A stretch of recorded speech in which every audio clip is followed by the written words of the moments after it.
Downtown, Petco Park, a new beginning, let's go. Started back rocking the brown. Ever since we've been knocking them down. Baby said she wanna go to the game. Taught her how to say Padre gang. Started back rocking the brown. Ever since we've been knocking them down. Mitchell and Ness with the old school name. All of the homies holler Padre gang. Yeah, that. Good day, everybody. Welcome to episode 224 of the Talking Friars podcast and YouTube show. I'm your host, Ben Fadden. Padres just got their first sweep since, I think, June 20th or something like that against the Arizona Diamondbacks. They just swept the Giants, turned the lights out literally in San Francisco. The lights were out in game one of the series. San Francisco's lights are out for this season. They probably already were. They're definitely out now. Padres just got their 73rd win on the season.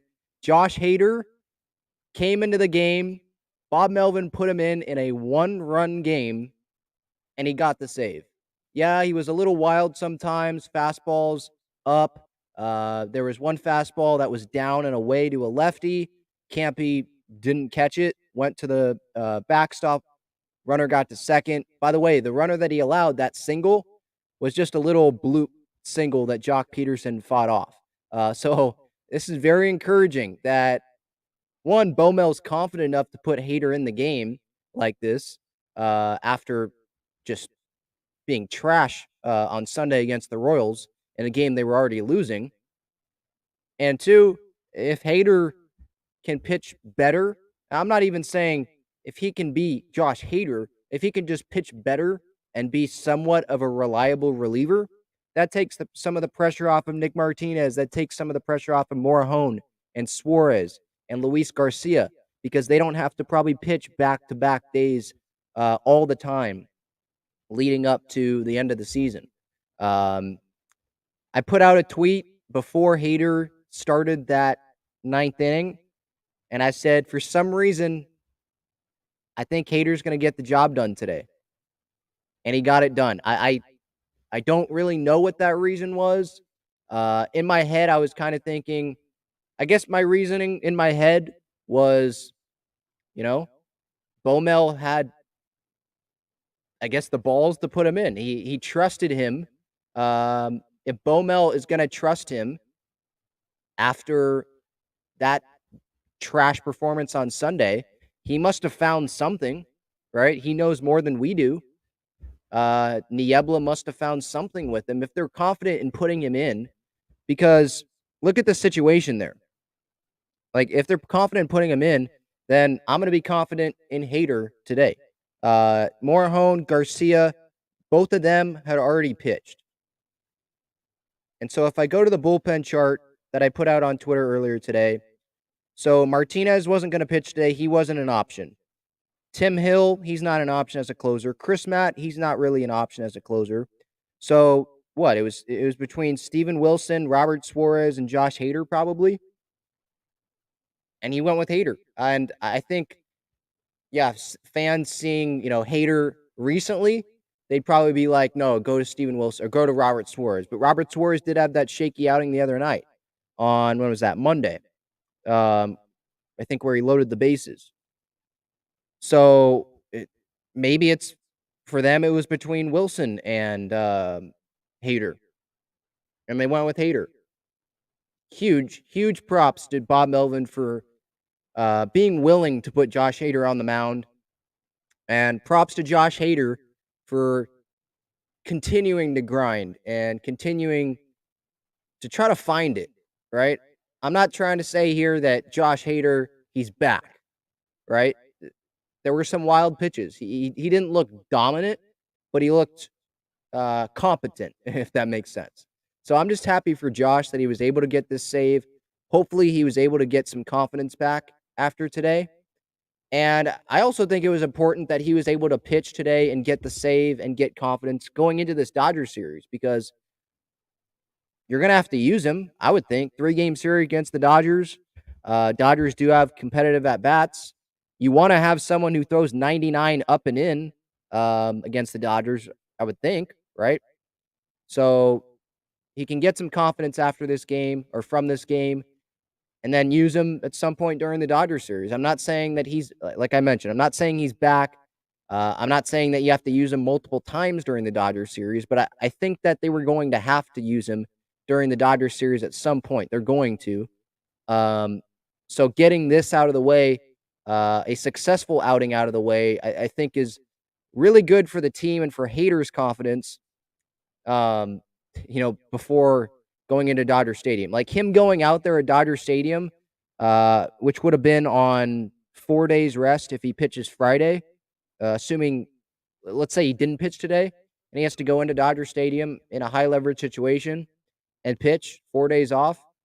You think he has a ton of confidence? I think he's going to have more confidence now that he was able to have success against the Giants today in that ninth inning. And the one hit that he did give up was, again, Jock Peterson. It was fastball up and in. He fought it off. It was a little blooper into center field. I think Grisham was playing deep. So that wasn't even, a meatball or anything like that. And the runner shouldn't have gotten to second because Campy shouldn't have boxed that one. He should have caught that ball that was down and away. So I'm encouraged by what I saw from Josh Hader, but I was also encouraged from what I saw from Josh Hader the outing before the Nationals, right? He had that bounce back outing. It was against the Guardians, I think, that Wednesday day game. Padres were getting blown out. They put Josh Hader in the game, and he pitched better. So I was encouraged from that. Then he goes and craps the bed. Well, no, Cleveland was after the Washington series, I think. Before the Royals series. That Guardians game, I believe he pitched, and he pitched better. I was encouraged by that. And we know what happened after that. So him having a good outing doesn't really mean anything, but you'd obviously rather have him get the save here, Padres sweep, and I believe what's happening with Milwaukee. Milwaukee, they won today, so the Padres keep those 2.5 games up on Milwaukee for that final wild card spot. And Philly plays Arizona tonight at 6:40. Padres, I believe, are a half game back. No, well, now they're tied with Philadelphia for the second wild card. So if Philly loses to Arizona tonight, which they've lost to Arizona the last 2 nights, including when they had a 7-0 lead and choked it, if Philly loses, Padres take that second wild card spot going into the off day tomorrow and going into the Dodgers series. So it's a great series. It was a great series for the Padres. We'll talk all about it right now. I'll get to your comments. If you want to support the channel, make sure if you want to make sure that your comment gets up on the screen, make sure to use that super chat button. And then on regular videos, you can use the super thanks button as well. If you want to support the channel, I appreciate you guys tuning in here, whether that's live, replay, or on the podcast. We'll talk about today, Tuesday, Monday, maybe look a little bit into the future for the Dodgers series. Bob Melvin on why go to a struggling Josh Hader in such a critical spot. Bob Melvin said, we've got to get him going. Getting him through a game like that is going to be huge. I agree. Kind of talked about that, giving him confidence, right? You got to get him going. You don't want to waste the guy and just have him sit there all month. And Padres did already win the series. I know every game matters, but let's say he blew it today. Yeah, that still sucks. And we're probably all, yelling at Bomel, why the heck did you put Josh Hader in the game? But at least they already had won the series, right? And they'd still be in a playoff spot regardless if they lost today. And I agree with Bomel. At some point you do have to get him going. You figure that he's going to be a big part of this bullpen. And Bomel was saying that on High Heat on MLB Network this morning. He was saying, yeah, I think I'm confident at some point Josh Hader is going to get that closer role back. And I didn't know it was going to be later in the day today. I'm not saying he does have the closer role back permanently. I think it'll be interesting to see if they go with Martinez on Friday in a closer situation. Maybe they go Hader in the 8th inning, Martinez in the 9th, or what. But they were going to use Hader today, or they did use Hader today in the 9th, probably partly because Martinez pitched back-to-back days. He wasn't going to be available today. But yeah, lots of positives from this series. Lots of positives. Today from today's game, I mean, Joe Musgrove, hats off to him. 6 2/3 innings. Yeah, he gave up those 3 earned runs, walked 2, but he struck out 11. Season high 11 strikeouts for Joe Musgrove. His ERA is 3.01. Man, he was cruising. He struck out 5 guys in a row. I think those were his first 5 strikeouts, all in a row. And yeah, there were some people, some fans, on Twitter and stuff saying that Musgrove should have been pulled earlier. You bring Morahone in, but it's not like Morahone didn't allow a run. He allowed a run too and got taken out in the middle of an inning. So I think, Bob Melvin, he has a reputation, at least this season with the Padres. I wasn't watching a whole lot of A's games. With the Padres, he has a reputation of leaving his starters in, expressing confidence by leaving his starters in, showing confidence in them by leaving them in some situations that other managers would not leave their starters in. I like that about Bomel. Maybe he, in the playoffs, postseason, or it gets down to the wire, at the end of September or going into October, because that's when the season ends. If it's down to the wire like that, maybe he, has a shorter leash on starters. But for now, I like that approach, having confidence in them. Yeah, sometimes it's not going to work out. We know it hasn't worked out sometimes, but other times it is going to work out. And it has worked out sometimes this year for him when he does that. I'd rather have a manager be confident in their starting pitchers than a manager to pull them early and then the starting pitchers know or think that they have to be perfect because, oh my gosh, if I allow 2 runners here in the 5th inning, my manager's going to pull me.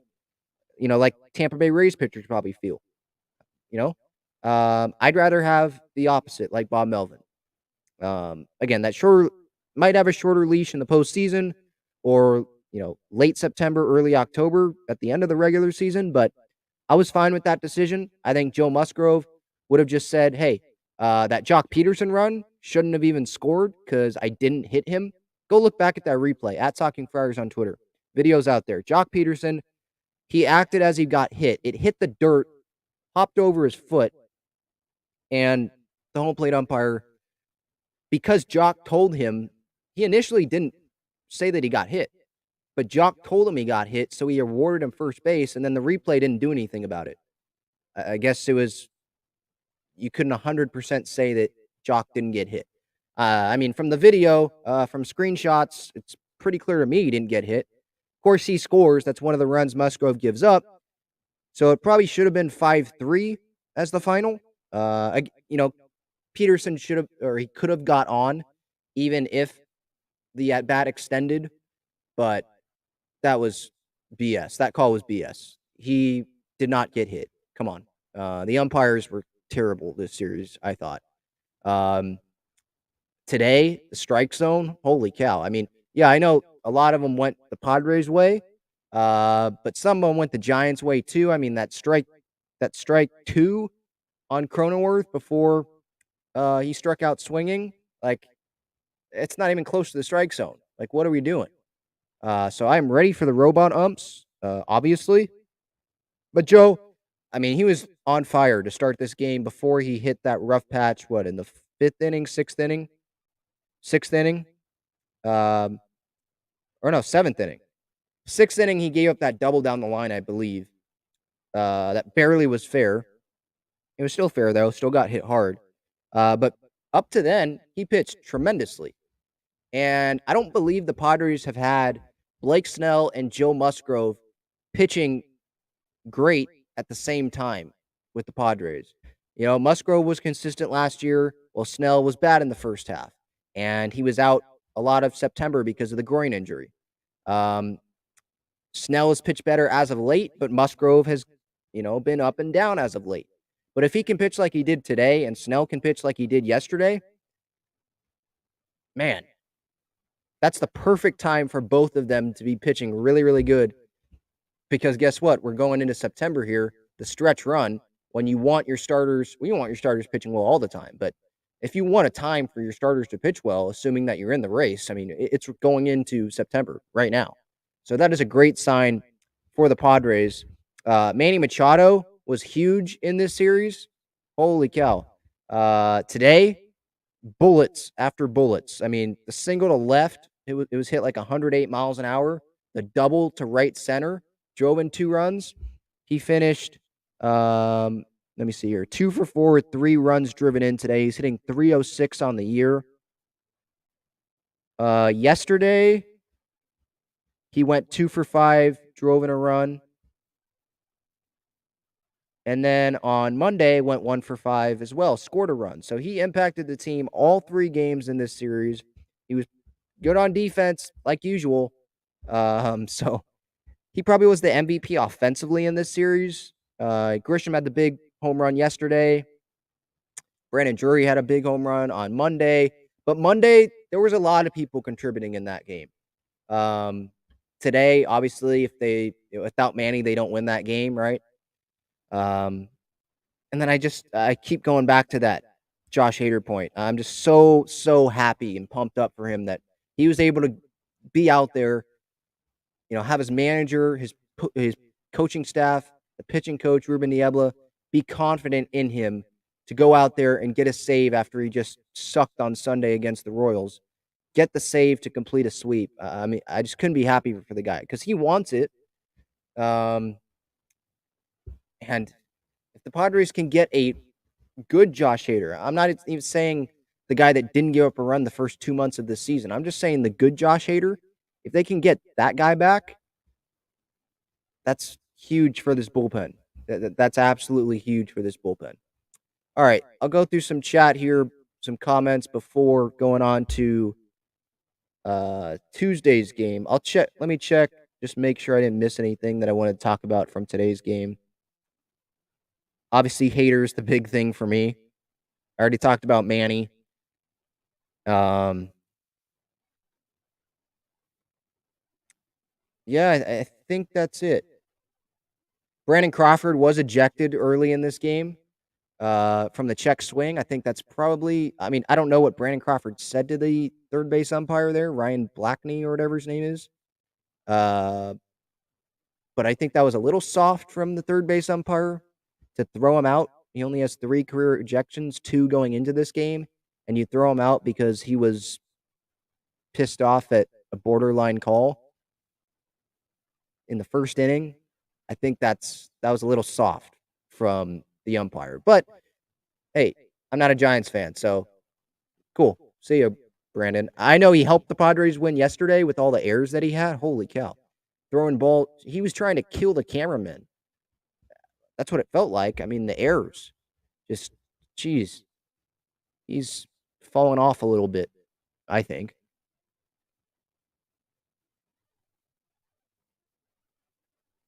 Yeah, you're speaking for all of us, Chase. I have hope we will make the playoffs. Well, maybe not all of us. There were some people, I understand, but there were some people on Twitter like, why the heck is Hader going into this game? And I'm like, trust Bob Melvin. I know not all of his moves work, but he knows more than we do. Just trust him. Just Martinez isn't available. Garcia more home. They already pitched. So it's what? Steven Wilson, Nabil Chrismat, Hader, and one more other guy. Who are you going to go to? You can make a case for the other guys, right? Because of how bad Hader's been. But you see Hader warming up. I would think that Bob Melvin and Ruben Niebla, they know more than we do about what Hader's been working on.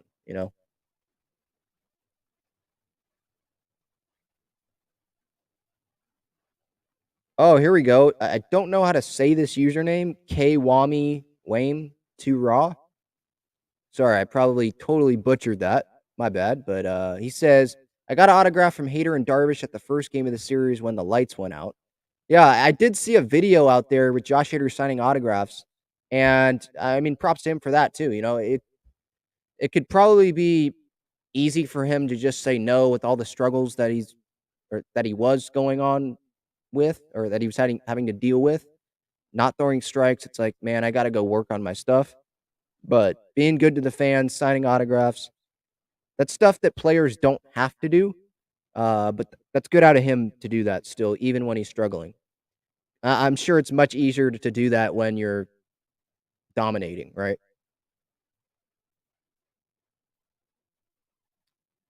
Christopher says, I don't want to be overly critical of Juan Soto, but I believe the broadcast showed he had 0 hits in this series. We need him to really get going in the hits department moving forward. Um, I I don't know if that's accurate. He went 0 for 4 today. Oh, he might have 0 for 3 yesterday. Okay, yeah, that is accurate. Okay, my bad. Yeah, he did go over for the series, but he is I understand your point, and yeah, he does need to get hits moving forward, but he's impacting the game in a lot of other ways. Defensively, that catch he made on was it Monday? Yesterday, I think. Um, down the right field line up against the wall. Um, was it I think it was yesterday when first inning works that walk, takes second when the catcher didn't think he was going to go on that wild pitch that wasn't really that wild. And then he scores on Josh Bell's single. So he's helping this team in other ways. He's still walking, obviously. He had a walk on Monday. He had 2 walks on Tuesday. And he had another walk. He had another walk today. So he's still getting on base a lot of the time during his at-bats. But I do agree. Yeah, you'd like him to get hits, extra base hits, home runs. He has 3 with the Padres, homered against Kansas City last weekend. I understand your point, but he's helping the team. The good thing with Soto, and you know this, that he's a great player when this happens, even when he's not getting hits, he's getting on base. He's finding ways to help the team. He still scores runs. He's doing really good defensively. I don't think people thought that he was terrible defensively, but for some reason, when he came here in that trade, I wasn't expecting him to be amazing defensively. And he has made some mistakes, but I mean, he has a great arm. Um, he's playing with urgency out there, from what I can tell. And even like that error that he made, I think it was against the Giants a couple weeks back at Petco during a Wednesday day game. Single to right, might have been against the Guardians actually when they got blown out. He was trying to come in. Some of you probably realize what I'm talking about or know what I'm talking about. He was trying to come in on the ball, line drive. He got caught in between a little bit, but he was going to kind of pick the ball in right field. Like he was trying to be urgent with it. It got past him, ends up looking like a dumb play. But my point is, defensively, he's still urgent. Like everything with him is urgent. His at bats, urgent. Well, he's patient, but you get what I'm saying. Like he's aggressive. The Soto shuffle, it's urgent. Like everything about him is must watch, and I absolutely love that about Josh Hader. Let's move to Saturday. See, I don't even know what day it is. Let's move to Tuesday's game. Padres won this one last night, 4-3. Grisham obviously had that huge 2-run home run. Snell was outstanding, I thought. Used the fastball a lot, I think over 70% of the time. But it was weird. He was talking on the broadcast today with Don and Mudd. It was really quick because that's when Joe was dealing, really quick inning. Got a double play there to end that inning that Snell was on the broadcast. But he was saying on the broadcast how he didn't feel as good yesterday as he did against Cleveland when he got smashed. When he was giving up those home runs, Cleveland won that game 7-0. He said he felt better. His pitches felt better. He thought his pitchers were moving better. That start. So that's baseball for you. You feel like you're good, and then you go up and suck. You don't feel as good, and you go 6 shutout innings, and you strike out 8 guys. And you lower your ERA. He was huge last night. Absolutely huge. And then the bullpen, Tim Hill, Luis Garcia didn't give up any runs. I know Martinez came in and he gave up 2 runs on the Jock Peterson home run. That ball was smashed. But as I said in the post-game reaction, I was confident Nick Martinez even after he gave that 2-run home run. Obviously, same thing with today. But for yesterday too, you wish that these games wouldn't be as close, right? It's 6-2. Or that was Monday night. It was 6-2. and the Padres end up allowing the Giants to come back, and now it was a close game, right? Tuesday, and Padres won that game 6-5. Tuesday, Padres had what was the lead? It was 4-0 at one point. Then the Giants scored 3 runs in the 8th and the 9th innings. You know, it's like these games should not be as close, and that's what has me a little worried. I'll admit, because if this is happening against the Dodgers, you're probably not going to have a huge lead against the Dodgers, and it might be 4-3. Well, what if you allow the Dodgers to creep back in? Well, when it's a 1-run game, they're not creeping back in. When it's a 1-run game, they're hitting a home run, a 2-run home run to take the lead. You know, that's my worry. Like when you're facing better teams, the Giants are under 500. You're facing better lineups, better teams, better bullpen arms, better defense. Giants defense sucks. If you're facing better teams, you can't afford to, give up that many runs late, you know? Or whether it was like today and it was like the 6th inning where they gave up a few runs, right? I don't think they're going to be able to afford to do that against, the Dodgers, Cardinals, those teams, But getting back to Tuesday's game, I mean, Grisham, his home run was huge. Just hit it like 10 rows deep, made it 3-0. Without that home run, they lose by a run. The average, it's not there. He's hitting 195, right? But I saw this graphic today. He's second on the team, I think, in home runs behind Manny. Manny's in the 20s. Grisham is at 16 right now, I think.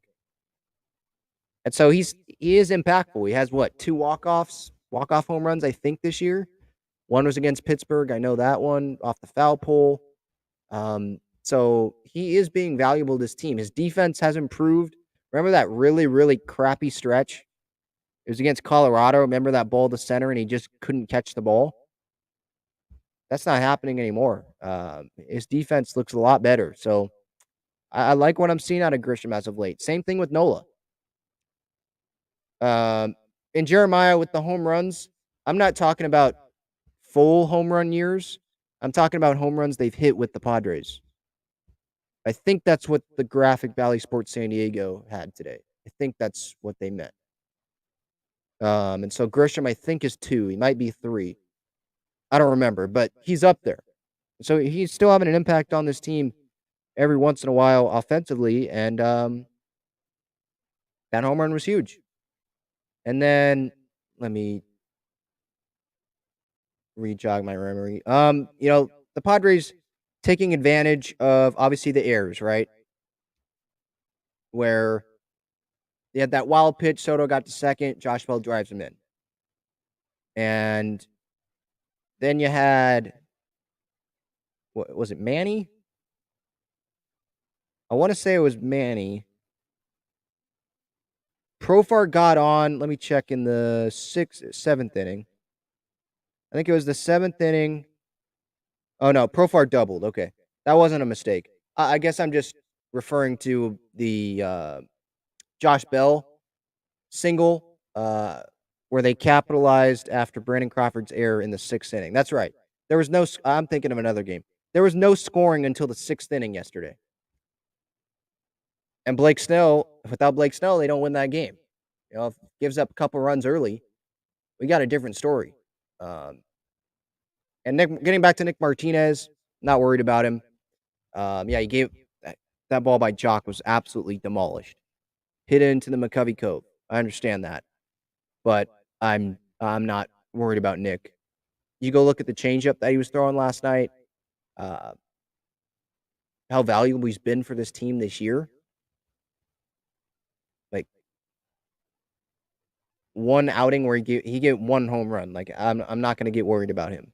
I don't think many fans are, really. I just want to put it out there. I'm not worried about him. I think Josh Hader took a step forward. We'll see, as Bob Melvin says in his press conferences, take a step forward, take 2 steps back. Let's see if Josh Hader can avoid taking 2 steps back now, right? By the way, again, this is the Padres' first sweep since they swept the Diamondbacks in June, I think.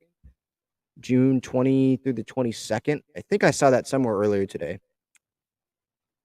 but huge wins. All 3 wins. They were all one-run wins, and you could say probably all of those situations, all of these games, Monday, Tuesday, and today, they had the opportunity to win by more than 1 run, and what I mean by that is offense too, but mainly pitching, right? Just not giving it up, not giving up runs to make it closer. They had the opportunity to win by more runs, and so hopefully, um, you know, if they do get leads, bigger leads against the Dodgers this weekend, like they had against the Giants in this series, the pitching can hold it. They because against I mean, I was worried against the Giants here. Imagine us against the Dodgers when you have. I paused because I'm trying to think of who would realistically be due up in an inning. You got like the 8th inning, Garcia on the mound, and you got Mookie, Trey, Turner, and Freddie coming up, right? How confident are we in that? You know, so I just hope that the bullpen, really locks it down this series when they do have a lead, because this Dodger team obviously is a whole lot better than this Giants team that the Padres just played. By the way, on Monday, the title here on the screen, lights out in San Francisco. Literally, the lights went out in San Francisco. This was after, or not the lights went out. The lights, some of them were out. I'll put it that way. Some of them, the lights refused to turn on a little bit. I guess the timer was late. And so there were 2 delays. There was the umpire delay, where the home plate umpire, maybe he didn't stretch before the game. He slipped on the grass during a foul ball, a pop-up that Nola didn't catch. Maybe that was because of the lighting. I have no idea. But he slips. There's an injury there, hurts his hammy or something. He has to leave the game. So there's a 10-minute delay there for the new umpire to go get his gear on and stuff. And then there's a light delay because the people at Oracle Park set the timer to a later time than they should have, or a later time than it was supposed to be. It's like, what are we doing? I love Petco Park's tweet, by the way. I don't know if you guys saw this, but if you go look up Petco Park on Twitter, they have a tweet, or maybe they replied. I don't know. But they like tagged Oracle Park or the Giants or something and put a picture of Petco Park's lights working perfectly fine. And they were like, yeah, we're working perfectly fine here at America's #1 ballpark. It said something to that effect, that they were working perfectly fine. Let me check here. It was funny. Like, the Padres, I think the Padres, like, with the click or, a switch, you just turn it on. It automatically comes on. Maybe a few seconds, but it, like, automatically comes on. Here's the tweet. So, yeah, this was, I think, in the middle of the delay, 7:59 p.m. on Monday. Petco Park tweeted, "Just going to leave this here at Oracle Park, San Francisco, with the light bulb, and it just had the lights working perfectly fine." And if you click on the image description on Twitter, it says, "Photo of bright stadium lights working correctly at Petco Park, America's #1 ballpark." Just totally dunking on Oracle Park and the Giants. I'm sure it's a tremendous ballpark. There's always people that are talking very fondly of it. I'm a big garlic fries guy, so I'm sure those taste great there. But Petco Park is the #1 ballpark in baseball, for a lot of reasons. It's not just the food or, great view and all that. There's other reasons too. The lights, probably one of them. You know, that was funny, kind of. We had to stay up later than normal, later than we planned, right? The Giants, right? Games at 6:45, not 7:10 like the Dodgers still do for some reason. Because that big half hour, I think, makes a big difference. Probably for a lot of people who work too in the morning and have to get up early. And so you think the game's starting at 6:45, it does, but then you have to sit through, like, what was it, like 50 minutes of delays It's like, okay, well, it's like the game started after 7:10 now. So that game it felt really, really slow, but the Padres won regardless. And Mike Clevenger threw those 2 delays. For him to go 5 innings, 2 earned runs, I was completely fine with that. Walked only 1 guy. I was fine with that. Um,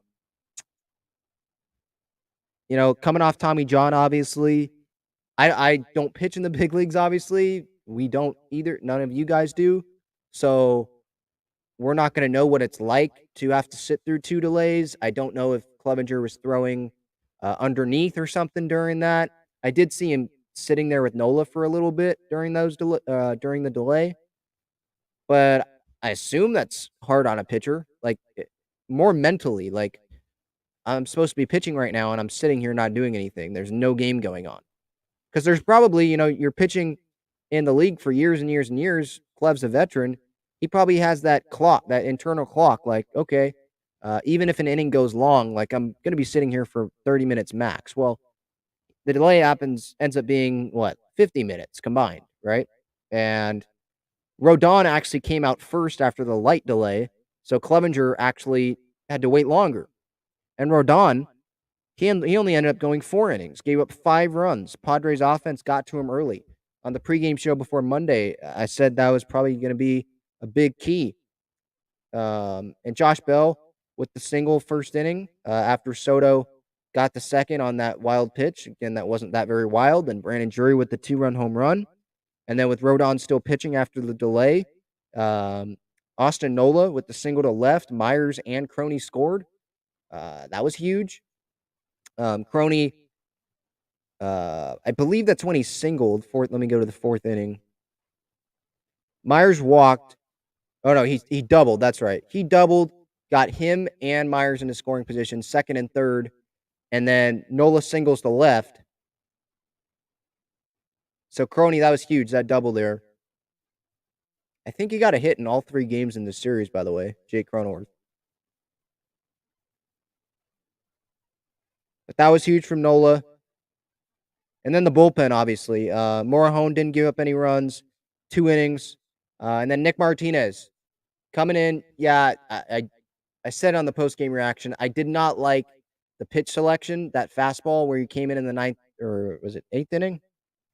8th inning. 9th inning was clean. 8th inning, where I forget he was facing. I think it was Lamonte Wade or something. And no, it was Slater. I think it was Slater. And he was throwing change-ups, junk pitches, and it was working. Credit to the Giants batter. It was a long at-bat. Let me go to that inning just to make sure that was who it was. Yeah, Slater. He singled in 2 runs, Wade and Crawford. That made it 6-4. And then it was a little bloop single to center, J.D. Davis. That made it 6-5. And then Martinez didn't give up any runs in the 9th. Padres win 6-5. So getting to that Austin Slater at bat, and I have it on Twitter at Talking Friars, by the way, if you want to scroll all the way down to find it. It was change-ups, breaking pitches. Slater was battling. It was a lot of pitches were in, and he was just fouling them off. Fouling them off to the screen, fouling them off to the right. He was waiting for that pitch. He was probably waiting for the pitch that Nick Martinez threw, a fastball. And Martinez threw the fastball up and away. Kind of missed his spot. Nola wanted it higher, like out of the zone. Martinez threw it up and away. It was in the zone, though. And he took it up the other way. 2 runs scored. And I didn't like that. Like, I understand it's a long at-bat, and you probably want the at-bat to be over so your pitch count doesn't be up. Or your pitch count doesn't go up. There we go. Proper English. But if it's working, don't try to fix it, right? It was working in terms of he was throwing strikes with those pitches, and Slater wasn't making hard contact. There were some dribblers down the left field line, foul. He wasn't making hard contact with those pitches. So I would have still stuck with the changeup, still stuck with pitches that weren't fastballs. But you have an argument if you want to say, no, he should have just hit his spot fastball. That was a good pitch. Everyone in the ballpark was expecting changeup. Got to throw a fastball there. Okay, I understand that. Okay, so then he just should have hit his spot then. But I disagreed with that pitch selection. Anyway, in the ninth inning, ended up not being a huge deal because the Padres ended up winning. Martinez got the save, got Listell to ground out, struck out Lamonte Wade Jr. looking, and then Wilmer Flores grounded out to Kim. Brandon Jervis at first. That was a big win because that was definitely a game where the Padres could have lost it. You don't know, especially, the two delays. Clevenger, what's going to happen here? Is the second delay going to mess with him? Because it probably messed with Rodon a little bit, right? Um, there were some situations where, you look back at this game, it's like, okay, well, what if Juan Soto didn't take second base there in that first inning before Josh Bell drove him in? You know, well, the game would have been tied. Would they have won that game? I don't know. They've been pretty good in extra innings. Would they have won that game? Like, there's a lot of questions. And so, going back to that point, I think it was Kristen in the comments here, or Christopher. Sorry, excuse me. My mom's name is Kristen. Christopher in the chat here talked about Soto and not having hits in this series. I was talking about how, like this game where he was aggressive there, took second, got in scoring position, scored a run there. That was a big difference in the game, right? They won by 1 run. Good defense yesterday with that fly ball down the line. Evan Longoria makes a great catch. He's helping the team in other ways. He's getting on base pretty much every game, whether it's a walk or whether it's a home run like he did against Kansas City. So he's helping the team in other ways if he's not getting hits. And so definitely got to give props to Juan for that. That's just the player who he is, too. And I'm sure we're going to fully realize that if we have not already by the end of this regular season. So very, very impressive series by the Padres in San Francisco. They head into this off day. I think the Padres have their fantasy draft tomorrow night. I was listening to that on Extra 1360. By the way, Extra 1360 is no longer going to be Extra 1360 at midnight tonight. It's going to be called the Patriot 1360 or something. I was kind of laughing at it. I saw it on Twitter today.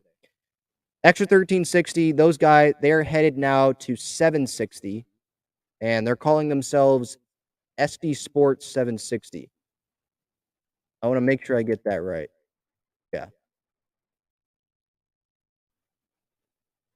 So it's going to be the same shows. I've been on John and Jim. I've co-hosted with them twice in studio. They just had me on actually yesterday on their show, so you can check that out on Apple Podcasts. Just look up John and Jim if you want to check that out.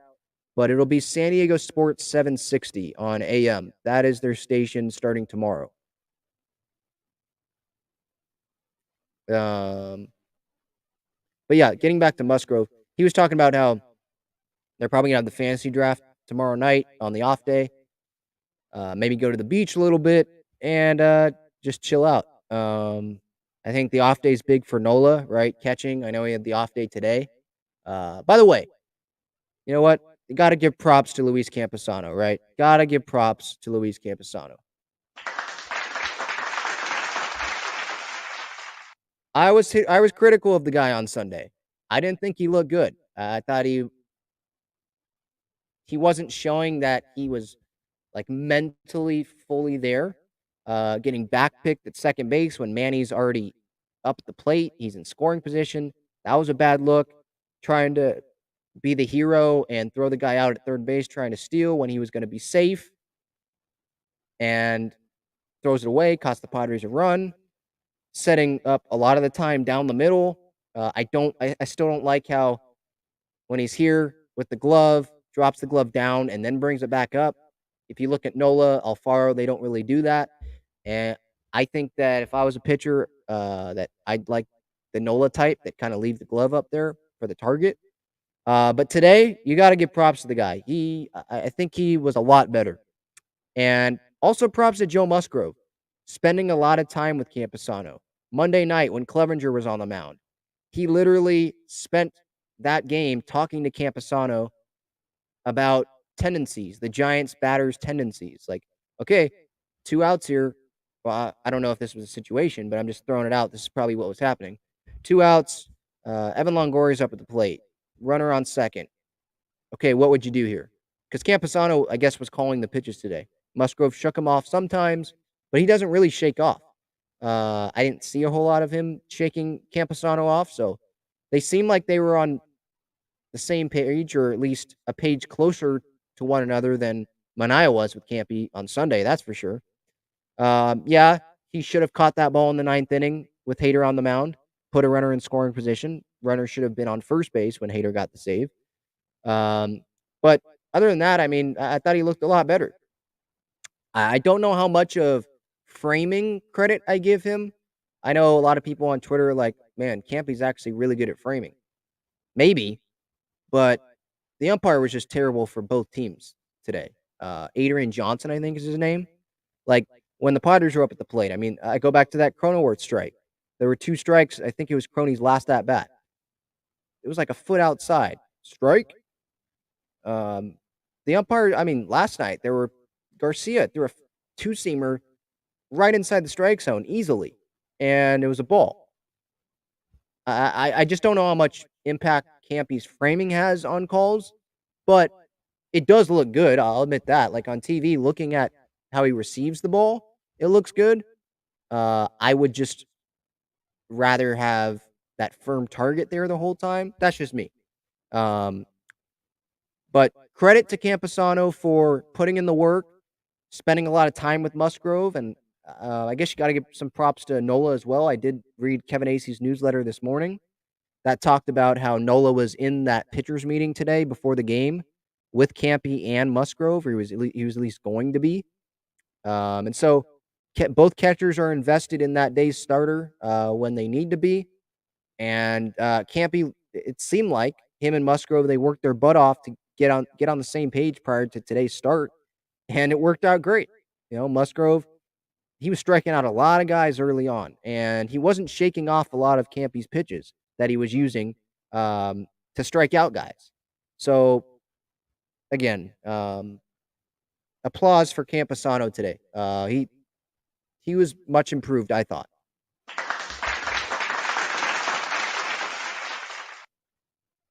All right, I'll get to the chat here. I do see a super chat. Don't worry, I will get to you. But I do want to look just to make sure I know what the pitching matchups are for the Dodgers series. By the way, Josh Hader's tied for the major league lead in saves, I believe, with 30. John Schaefer just tweeted that out. So, again, I was confident in him going into today. I don't know what it was. I think for me, it was more, well, Bo Melt's trusting him right now. Niebla's trusting him right now. They know more than I do. They know more than we do. So just trust him. Have some faith. I know it's hard to, but for some reason, I thought he was going to get the job done today, and he did just that. So Padres have the off day tomorrow. Dodgers are playing a day game against the Mets. Kershaw's on the mound. So they're going to fly cross country and then play the Padres at 7:10 on Friday night. Darvish is on the mound for the Padres. I believe Julio Urias is going to pitch Saturday. And Manaea is, at least for now, he's scheduled to pitch on Saturday. I would think that Nola catches him and not Camposano. That didn't work out on Sunday. That's my guess. And Sunday, I believe it's Clevenger. That is Sunday Night Baseball. Another Sunday Night Baseball game. Last time the Padres visited Dodger Stadium, it was a Sunday Night Baseball game. Padres, I believe, got swept in that series, if I remember correctly. And that series sucked to watch.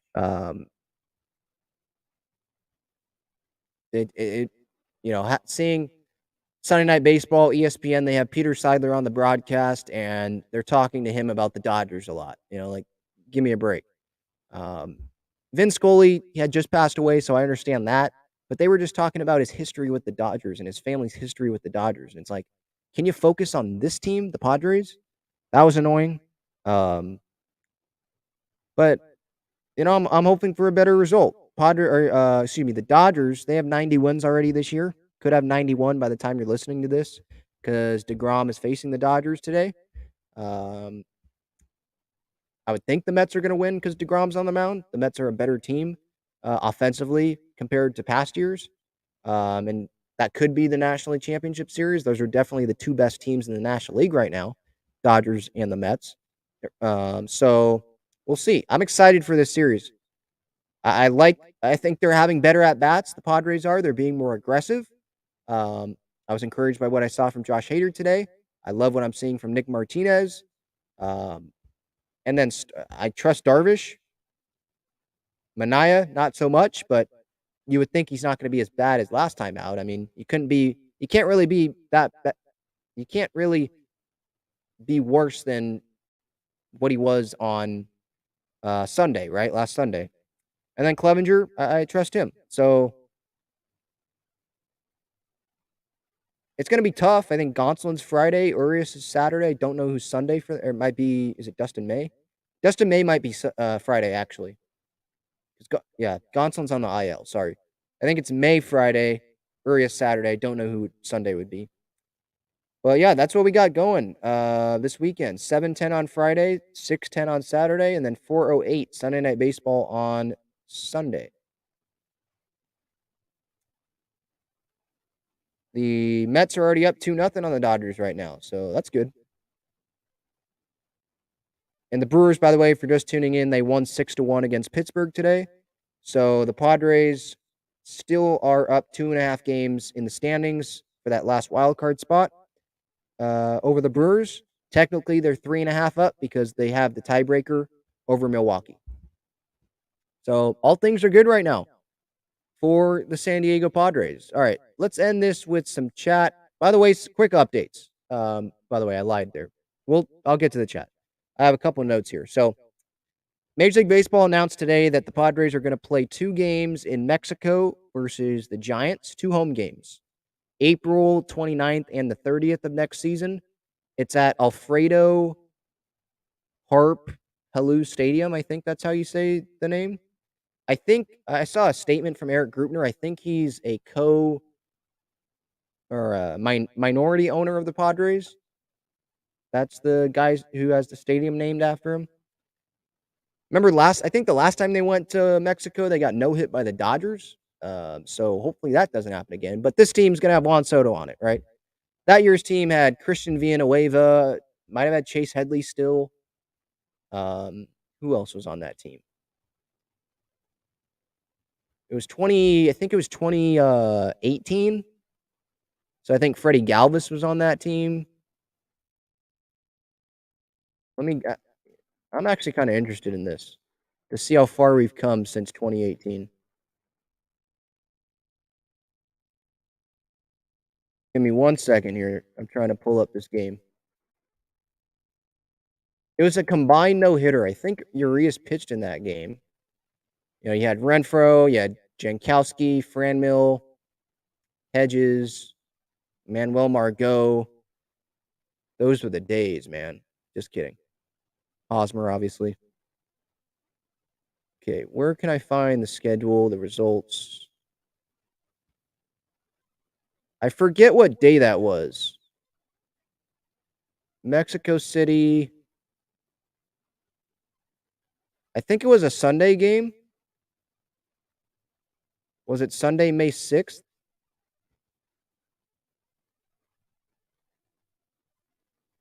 Dodgers won 3-0. Yeah, that was the game. Or no.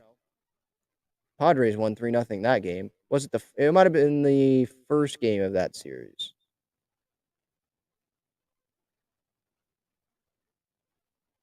Yeah, first game. Friday, May 4th. Yep, Friday, May 4th, Padres got no hit. Walker Buehler, that's right. Walker Buehler was starting, and Joey Lucchesi got the loss.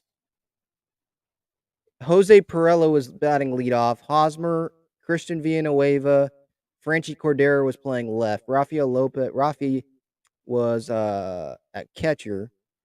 Oh my goodness, I totally forgot about that guy. Matt Caesar was in right field. Freddie Galvis was at short. Manny Margot was in center. And the Dodger pitchers were Walker Buehler, Tony Cingrani, Yimi Garcia, and Adam Liberatore. So it's not like Jansen came in or anything. Wow. Yeah, that's what I remember from their trip to Mexico. that they got no hit by the freaking Dodgers. Anyway, it's going to be different next year. April 29th and the 30th.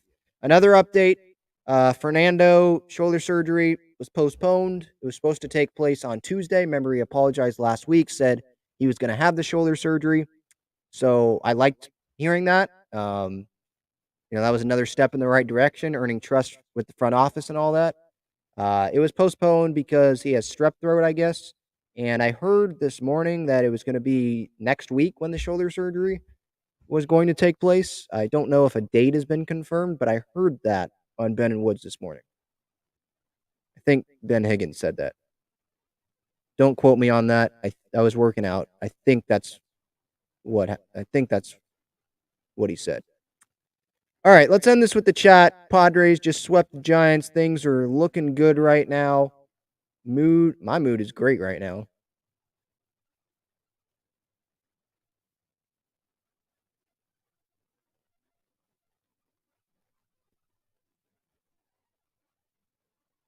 Gil, okay. I mean, I like your optimism. Gil says series win versus the Dodgers. Who says no? I'm not going to say no. I think they're going to win at least one game.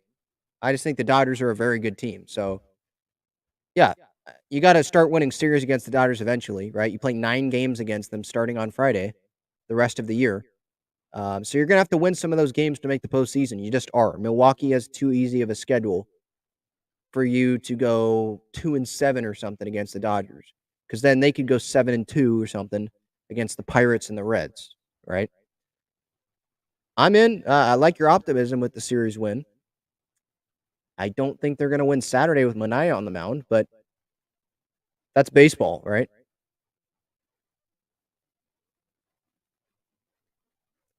Thank you for subscribing. Go Friars. Just saw that.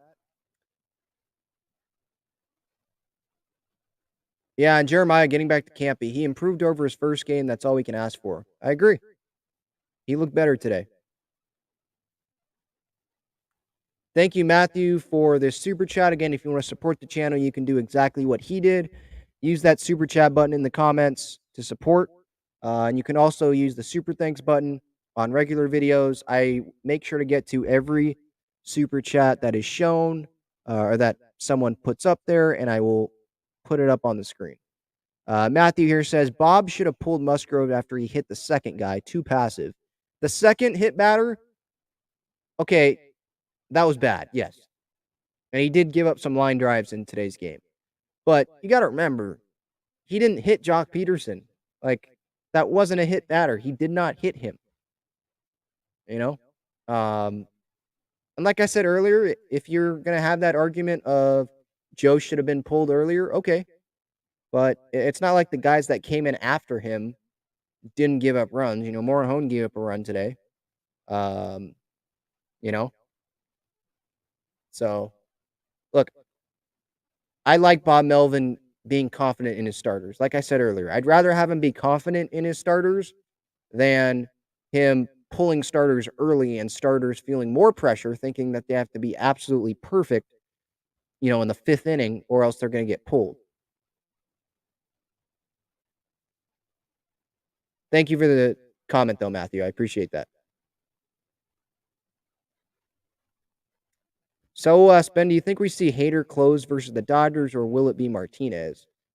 I would think they'd go Martinez on Friday if they have a lead. Again, this is if they had a lead. Remember, didn't they get swept the last time they played the Dodgers at Dodger Stadium? So, yeah, it's a big if they have the lead. I think you could see him go to Hader one game. I wouldn't be surprised if they go to Hader with the lead on Friday. I think that the better odds are Martinez, though. That's just me. I think today was more, Martinez isn't available. We've already used Morejon and Garcia. Let's try Hader here. We're not facing the Dodgers. Let's try Hader here and see what happens.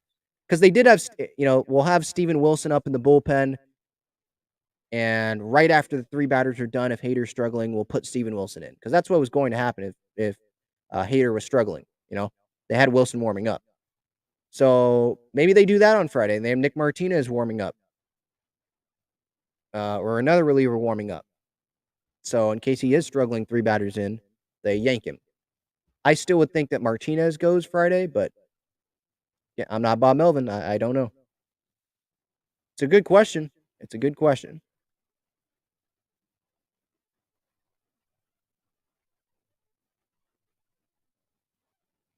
Alex asks, what do you watch when baseball's over? Well, in fact, when I'm done here in a couple minutes, I'm going to go watch Serena, US Open. I have no idea how that's going. I watched Monday. I watched the entire match on Monday. She can still do it. Man, she is fun to watch. I'm a big women's sports fan too. San Diego Wave, obviously. I watch all their games. I watch other baseball, watch other Major League Baseball games. I know you said when baseball's over. Um, I used to work for an NBA team, so I am invested in the NBA too. WNBA playoffs are tonight. Dodgers Mets, DeGrom's on the mound, so I'll probably watch some of that when I'm done here. A lot of sport. I love pretty much every sport. I'm not a huge fan of men's soccer, like MLS soccer. The NWSL, the Wave, that's the league the Wave are in. I like that more. I think that's more entertaining. But I'm not like gonna say no if a soccer game's on. And I do watch the NHL too. I like the playoffs more than the regular season, but I pretty much all sports. Love the UFC. Went to the UFC event where Dom Cruz was fighting a few weeks ago. I know he lost, but yeah, that was big. That was a big event for San Diego. Packed arena. Hopefully they come back in a couple years, few years.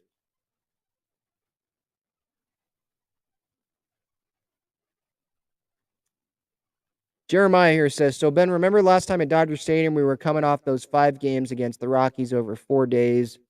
This time, the Dodgers will have something similar with their games in New York and then coming home. Yeah, that's true. Yeah. Um, let me look at the schedule to make sure what you're talking about.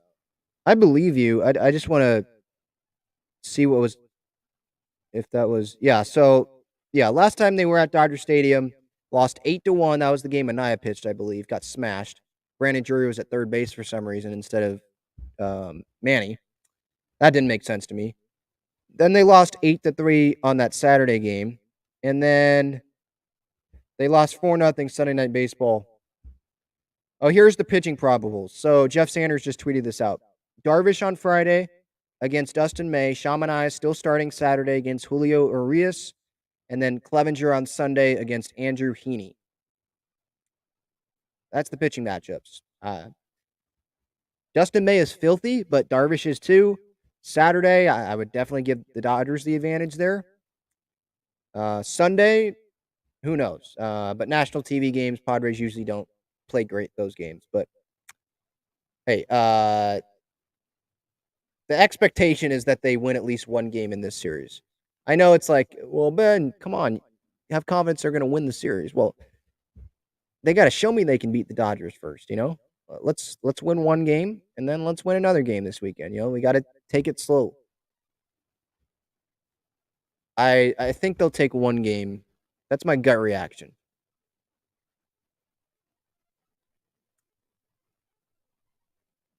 All right, covered a lot here. Padres swept the Giants. Lights went off, or some of them did. Some of them didn't turn on, actually. That's what I meant.